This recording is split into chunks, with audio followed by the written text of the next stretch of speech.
जी हमारे पास question number 37 है। इसे हमने कंप्लीटिंग स्क्वायर की बेस पे सॉल्व करना है। फिर हम इसे सब्स्टिट्यूशन में रिड्यूस कर देंगे। तो इसे कंप्लीटिंग स्क्वायर बनाना है इसे, तो इसे पहले सबसे पहले हम लिख लेते हैं limit 1 to 2 8 dx divided by, यहाँ इसे एक्स स्क्वायर लिखें और यहाँ इसे हम लिख सकते हैं +1 -2x और यहाँ +1, क्योंकि +1 और 1 2 होगा। तो हमने इसे कुछ इस तरह से लिख दिया है। अब देखें हमारे पास लिमिट दी गई है 1 to 2। अब इस 8 को मैं बाहर निकाल लेता हूँ क्योंकि ये कॉमन है, और 1/x, और अब ये देखें यहाँ से यहाँ तक ये x-1 का स्क्वायर है, तो यहाँ x-1 का होल स्क्वायर लिखें और ये +1। अब ये dx को मैं यहाँ लिख देता हूँ। अब इसे मैं इक्वेशन नंबर 1 का नाम दे देता हूँ। अब यहाँ से फिर आगे हम प्रीवियस क्वेश्चन के मेथड के ज़रिए करेंगे कि उसे हम सब्स्टिट्यूशन की बेस पे सॉल्व करेंगे। सिंपली x-1 को मैं y का नाम देता हूँ, यहाँ लेट कर लेता हूँ कि y = x-1। अब सिंपली जब मैं इसका डेरिवेटिव लूँगा तो dy = 1 dx के इक्वल होगा। तो यहाँ से मेरे पास dx की वैल्यू निकल आई है, वो dy है, तो यहाँ मैं जब वैल्यू मैं पुट कर देता हूँ इस इक्वेशन नंबर 1 में। तो इक्वेशन नंबर 1 में मैं वैल्यू पुट करता हूँ, तो ये 8 है, लिमिट 1 to, अब देखें लिमिट 1 to 2। अब क्योंकि हम इक्वेशन को ना x से y में कन्वर्ट कर रहे हैं, लिहाजा हमारे पास जो लिमिट दी गई है x वैल्यू उसे भी हम y में कन्वर्ट करेंगे। तो पहले हम लिख लेते हैं 1/x-1 का होल स्क्वायर है हमारे पास x-1, तो ये y के इक्वल था, तो y का होल स्क्वायर +1 और dx हमारे पास इक्वल था y के। ये अब हमने ये लिमिट को चेंज करना है। अब हमने ये वेरिएबल को जो है x से y में कन्वर्ट कर दिया, जो x की लिमिट ठहरी है हमारे पास उसे भी हम y में कन्वर्ट करेंगे। तो @x = 2 पर जो y की वैल्यू क्या बनेगी, y = x-1 के इक्वल है, तो y = x-1 x हमारे पास 2 है, 2 - 1, तो y की वैल्यू हमारे पास 1 के इक्वल होगी। और सिंपली x = 1 के ऊपर y की वैल्यू क्या बनेगी, y = 1 - 1, तो y की वैल्यू 0 पुट कर दें। अब ये दोनों लिमिट यहाँ अप्लाई कर दें, तो 1 पुट करने पर y का आंसर क्या आया, 0, और उसके बाद x = 2 पुट करने पर y का आंसर 1 आया, तो यहाँ 1 लगा दें, और 1/1 + y का स्क्वायर dy। अब ये तो एक टेन इनवर्स वाला फार्मूला है हमारे पास कि दोनों वेरिएबल भी पॉजिटिव में हो और कांस्टेंट भी पॉजिटिव में हो, तो हम टेन इनवर्स वाला फार्मूला इस्तेमाल करेंगे कि वो 1/1 टेन इनवर्स y/1 के इक्वल होगा, तो प्लस c, और ये बाद में लिमिट लगा दें 0 to 1।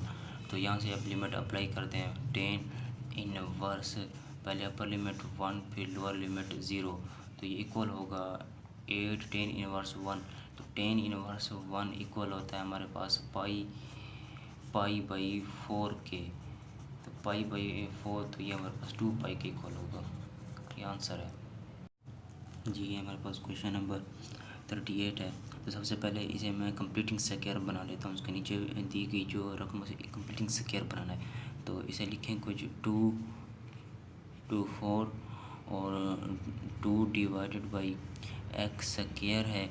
अब यहाँ से मैं इसे कुछ इस तरह से लिखता हूँ कि ये -2 × 3 × x लिख सकता हूँ, इसे नेगेटिव से x को कुछ इस तरह से, और फिर इसमें से मैं 9 इनको अलग कर लेता हूँ, यानी कि 3 का स्क्वायर 9 होता है, तो ये 9 + 1 हमारे पास जो बाकी बचेगा वो मैंने लिख दिया है।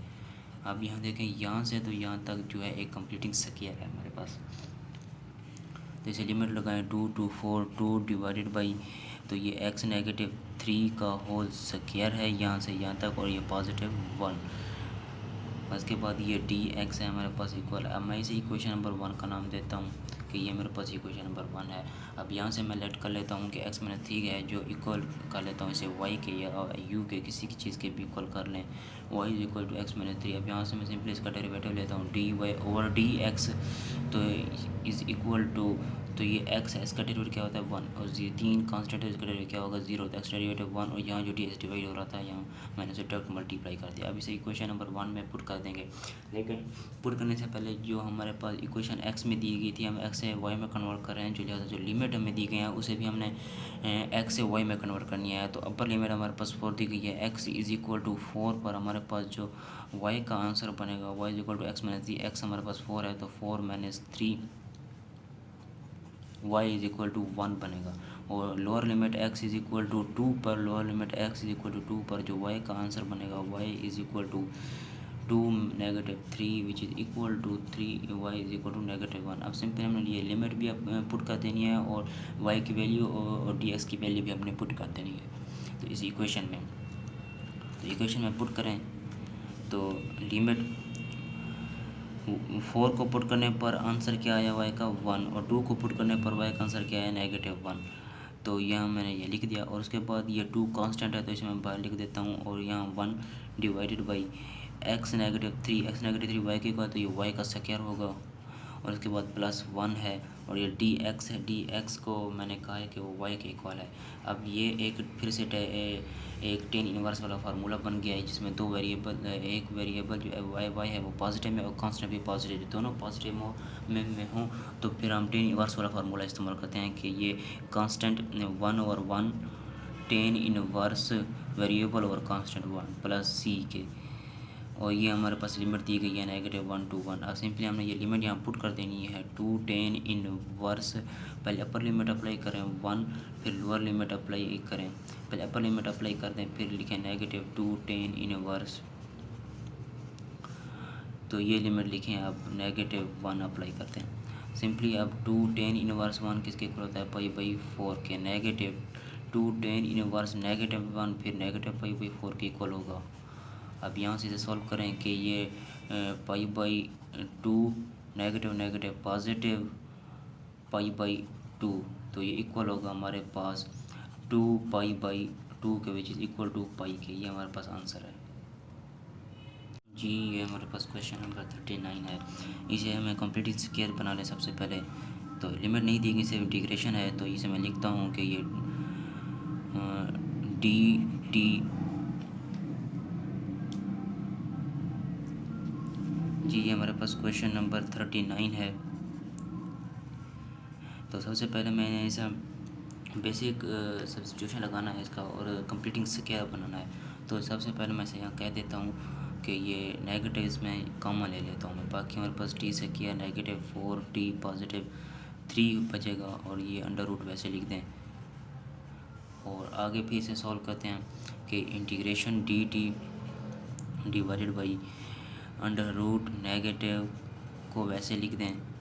अब यहाँ इसे लिखें, यह टी का स्क्वायर है नेगेटिव 4t। अब इस 3 को मैं ऐसा क्या लिखूँ कि यहाँ मुझे स्क्वायर भी बनाना पड़े, तो 3 को मैं लिख देता हूँ कि 4 नेगेटिव 1 3 ही होता है, क्योंकि अब मैंने इसका स्क्वायर बनाया यहाँ से यहाँ तक। अब देखें टी नेगेटिव 2 का होल स्क्वायर यहाँ से बनता है, तो यहाँ स्क्वायर बनाए इसका D T divided by under root negative into, तो यहाँ से टी नेगेटिव 2 का होल स्क्वायर बनता है एक, और ये नेगेटिव 1 का स्क्वायर लगा दें।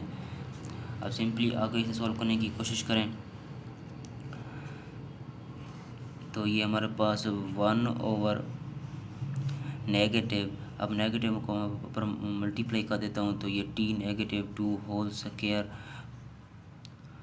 तो ये हमारे पास नेगेटिव में होगा।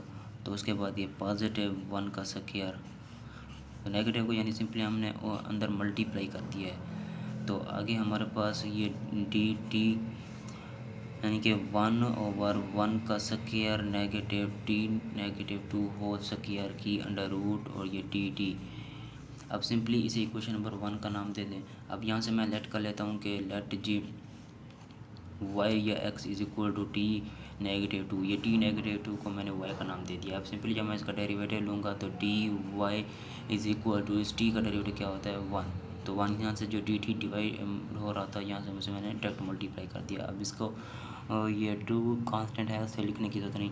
अब लिमिट नहीं है, सिंपली हम इसे पुट कर देंगे इक्वेशन नंबर 1 में, तो आंसर पुट करें 1 डिवाइडेड बाई 1 का स्क्वायर वैसे लिखें नेगेटिव t माइनस 2 को हमने कहा कि y के इक्वल है, तो t माइनस 2 y के इक्वल था, तो ये y का होल स्क्वायर होगा, फिर अंडर रूट और ये टी। अब ये हमारे पास जिसमें देखें ये वेरिएबल हमारे पास नेगेटिव में है और ये कांस्टेंट जो है पॉजिटिव में है। जब वेरिएबल कोई ये नेगेटिव में हो तो हम साइन इनवर्स वाला फार्मूला इस्तेमाल करते हैं, तो साइन इनवर्स वेरिएबल और कांस्टेंट लिखते हैं ओवर 1 प्लस सी के। अब यहाँ देखें हमने ये बस हमारे पास आंसर है। हाँ जी, ये बस y की वैल्यू पुट करते हैं, बस साइन इनवर्स y की वैल्यू हमारे पास थी t नेगेटिव 2 प्लस सी, ये आंसर है जी। ये हमारे पास क्वेश्चन नंबर 40 है। इसे सबसे पहले हमने बेसिक सब्स्टिट्यूशन पहले लगानी है इसकी। सबसे पहले हमने इसको कंप्लीटिंग स्क्वायर बनाना है, तो देखें ये डी थीटा डिवाइडेड बाई, यहाँ से मैं नेगेटिव को कामा ले लेता हूँ, ठीक है। जब मैं नेगेटिव को कामा लूँगा तो थीटा से क्या नेगेटिव 2 थीटा मेरे पास बनेगा। अब मैं इसकी अंडर रूट लगा देता हूँ जी। अब जैसे मैंने इसकी अंडर रूट लगाई है तो फिर आगे सोल्व करते हैं। D theta divided by under root negative, अब यहाँ थीटा स्क्वायर नेगेटिव 2 थीटा, इसे मैं लिख सकता हूँ पॉजिटिव 1 नेगेटिव 1, ऐड भी कर देता हूँ स्टैंड भी कर देता हूँ, क्योंकि जब मैं इसे काटूँगा तो सिंपली यही इक्वेशन मेरे पास वापस रिड्यूस होगी। तो अब यहाँ से यहाँ तक देखें कि यहाँ से यहाँ तक जो है थीटा माइनस 1 का होल स्क्वायर है और ये नेगेटिव 1 का होल स्क्वायर लगा देंगे। अब D theta divided by negative into theta minus 1 का ये होल स्क्वायर है मेरे पास, और ये आगे फिर नेगेटिव 1 का होल स्क्वायर है मेरे पास। अब मैं यहाँ इसकी जो है अंडर रूट लगा देता हूँ जी। अब देखें मैंने अंडर रूट लगाई है और आगे फिर 1 ओवर इसे नेगेटिव को अंदर मल्टीप्लाई कर दें तो ये 1 का square negative into theta minus 1 का होल स्क्वायर और ये डी थीटा। अब इसे मैं इक्वेशन नंबर 1 का नाम देता हूँ कि इक्वेशन नंबर 1। अब इसमें थीटा माइनस 1 को मैं लेट कर लेता हूँ कि y is equal to theta minus 1। Simply जब मैं इसका y का डेरिवेटिव लूँगा D Y over D theta, तो ये थीटा का डेरिवेटिव 1 होता है, तो ये डी थीटा। तो सिंपली अब यहाँ मैं इक्वेशन नंबर 1 में इसे पुट कर देता हूँ कि पुट इन 1। जैसे मैं इक्वेशन नंबर 1 में पुट करूँगा तो मेरे पास आंसर होगा, ये देखें 1 ओवर 1 नेगेटिव थीटा माइनस 1 का होल स्क्वायर किसके इक्वल था, थीटा माइनस 1 वाई के, तो ये स्क्वायर है तो ये वाई का स्क्वायर होगा, और उसके बाद डी थीटा हमारे पास इक्वल है डी वाई के। अब ये तो हमारे पास साइन इनवर्स वाला फार्मूला इस्तेमाल हुआ है जिसमें वेरिएबल जो है वो नेगेटिव में है, तो ये साइन इनवर्स वाई ओवर 1 के y ओवर 1 प्लस सी। अब y की वैल्यू पुट करते हैं, साइन इनवर्स y की वैल्यू हमने ऊपर कहा है कि थीटा माइनस 1 के इक्वल है, थीटा माइनस 1 प्लस सी जी। ये हमारे पास आंसर है जी। ये हमारे पास क्वेश्चन नंबर 41 है। सबसे पहले हमने कंप्लीटिंग स्क्वायर की बेस पे सॉल्व करना है, तो हम इसे लिखते हैं कि ये D x divided by x square plus 1। अब ये देखें एक्स स्क्वायर प्लस 2x है। इसे कंप्लीटिंग स्क्वायर बनाने के लिए इसमें पॉजिटिव 1 ऐड भी कर दें और सब्ट्रैक्ट भी कर दें, तो इस इक्वेशन को कोई नुकसान नहीं होगा। तो देखें और उसके बाद जो है D x divided by x plus 1 इटू, अब देखें यहाँ दो स्क्वायर बनता है, कंप्लीट स्क्वायर बनता है। यहाँ एक्स ये प्लस 1 एक्स प्लस 1 का हो स्क्वायर। अब यहाँ से यहाँ तक जो है ये एक्स प्लस 1 का स्क्वायर है। आगे नेगेटिव को मैं वैसे लिखता हूँ कि ये नेगेटिव 1 का स्क्वायर। अब यहाँ से इसे कह दें कि ये इक्वेशन नंबर 1 है। अब यहाँ मैं लेट कर लेता हूँ कि y मेरे पास इक्वल है एक्स प्लस 1 के। अब सिंपली जब मैं इसका y का डेरिवेटिव लूँगा तो D Y is equal to D X के इक्वल होगा, क्योंकि x का डेरिवेटिव 1 होता है और कांस्टेंट का 0 होता है। अब सिंपली मैंने इसे इन इक्वेशन नंबर 1 में पुट कर देना है। जैसे मैं इक्वेशन नंबर 1 में पुट करूँगा तो आंसर होगा, तो ये देखें डी एक्स वैसे लिखें, डी एक्स को ऊपर 1 लिखें और डिवाइडेड बाई एक्स प्लस 1 किसके इक्वल था y, तो अंडर रूट इंटू ये होगा हमारे पास y का स्क्वायर नेगेटिव 1 वैसे लिखें। तो उसके बाद जो हमारे डी एक्स है वो डी एक्स इक्वल है डी वाई के, तो यहाँ मैंने डी वाई लिखा दिया। अब ये देखें ये हमारे पास एक फार्मूला है, तो यहाँ पर बेशक आप शो करवा दें कि 1 ओवर एक्स इंटू एक्स का स्क्वायर और नेगेटिव ए का स्क्वायर हो। ये ए जो है वो कांस्टेंट है और यहाँ डी एक्स हो तो वो इक्वल होता है 1 ओवर ए सीकेंड इनवर्स एक्स ओवर ए प्लस सी के। तो ये फार्मूला हमने यहाँ यूज़ करना है। तो यहाँ हमारे पास एक ही जगह जो है वो 1 है, 1 जो है कांस्टेंट है, तो हम यहाँ लिखेंगे इसी फार्मूला के मुताबिक कि 1/8 1/1 हमारे पास होगा 1/1 10 inverse second inverse 1/1 second inverse y/1 plus c जो है कोई एनी कांस्टेंट है, तो ये इक्वल होगा second inverse y which is equal to second inverse y की वैल्यू पुट कर दें आप x+1 प्लस c। ये हमारे पास आंसर है जी। ये हमारे पास क्वेश्चन नंबर 42 है। इसे हम सबसे पहले कंप्लीट स्क्वायर बना लेते हैं कि dx divided by x -2 under root x। अब ये इसे कंप्लीटिंग स्क्वायर बनाना है, तो लिखें x² -4x। अब मैं इसे 3 को लिख सकता हूँ +4 -1, तो 3 के इक्वल होता है। अब यहाँ से यहाँ तक जो है x -2 का होल स्क्वायर है, तो यहाँ इसे लिखें कि dx 1 के इक्वल, पहले ऊपर 1 लिख दें कि x -2 अंडर रूट, तो ये देखें x -2 का होल स्क्वायर है ये x -2 का, और ये फिर -1 का लिख दें हो सके, और यहाँ लिख दें कि यह dx की इक्वल। अभी इसे मैं इक्वेशन नंबर 1 का नाम दे देता हूँ, ठीक है। अब x -2 को मैं लेट कर लेता हूँ कि अब आगे हमने प्रीवियस क्वेश्चन की तरह करना है y = x -2 के, ठीक है। अब इसका डेरिवेटिव लेता हूँ मैं dy/dx इसका डेरिवेटिव क्या होगा 1, तो इसका डेरिवेटिव क्या होता है 0, तो ये dy इक्वल होगा हमारे पास ds के। अब इसमें इक्वेशन नंबर 1 में पुट कर देता हूँ। जैसे मैं इक्वेशन नंबर 1 में पुट करूँगा तो मेरे पास आंसर निकल आएगा x -2 को मैंने इक्वल कहा था y के, तो ये y x -2 है आगे, तो x -2 का स्क्वायर है, तो ये y का स्क्वायर होगा, और -1 का स्क्वायर 1, और उसके बाद dx हमारे पास इक्वल था dy के। अब ये फिर से हमारे पास सेकेंड इनवर्स वाला फार्मूला इस्तेमाल हुआ है, second inverse y/1 plus c के। अब सिंपल हमने क्या करना है कि सेकेंड इनवर्स y की वैल्यू पुट कर देनी है, वो इक्वल थी x -2 के प्लस c जो है यानी कांस्टेंट है। हमने आंसर निकाल लिया।